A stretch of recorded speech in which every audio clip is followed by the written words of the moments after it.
नमस्कार भक्तों, आज की कथा यह साधारण नहीं है। यह कथा है समय के स्वामी, मृत्यु के देवता, भक्तों के रक्षक महाकाल की।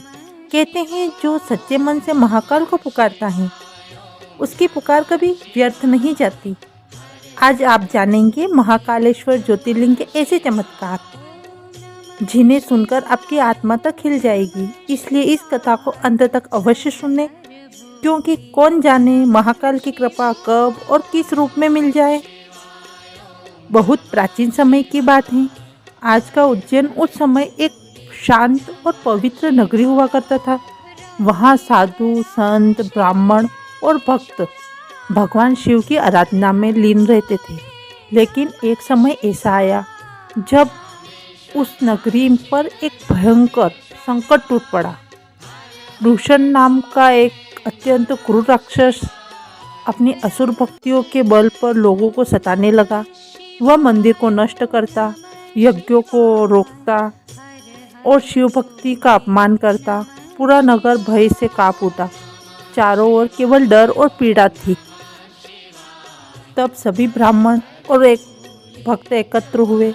उन्होंने निश्चय किया, अब केवल भगवान शिव ही हमारी रक्षा कर सकते हैं। सभी ने मिलकर आंखें बंद की और पूरी श्रद्धा से पुकारा, हे देवों के देव महादेव, हमारी रक्षा करें। जैसे ही उनकी पुकार आकाश में गूंजी, धरती कांप उठी। आकाश से तेज प्रकाश प्रकट हुआ और उस प्रकाश से प्रकट हुए स्वयं भगवान शिव महाकाल रूप में। उनके नेत्रों में अग्नि थी, उनके स्वर में काल का गर्जन था।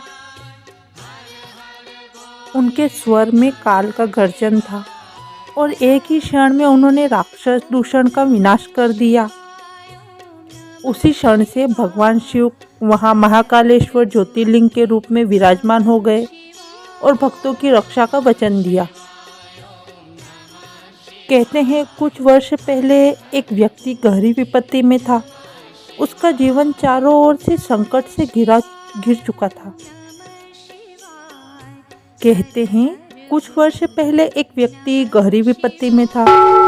उसका जीवन चारों ओर से संकटों से घिर चुका था। धन समाप्त हो चुका था, स्वास्थ्य खराब था, परिवार परेशान था। जब सभी रास्ते बंद हो गए तब उसने महाकाल को पुकारा। वह रोज सच्चे मन से ओम नमः शिवाय का जाप करने लगा। कुछ ही समय बाद उसके जीवन में चमत्कारी परिवर्तन होने लगे। असंभव कार्य संभव होने लगे। उसकी समस्याएं स्वतः ही समाप्त होने लगी। वह आज भी कहता है, जहाँ संसार हार मान लेता है वहाँ से महाकाल शुरू होते हैं।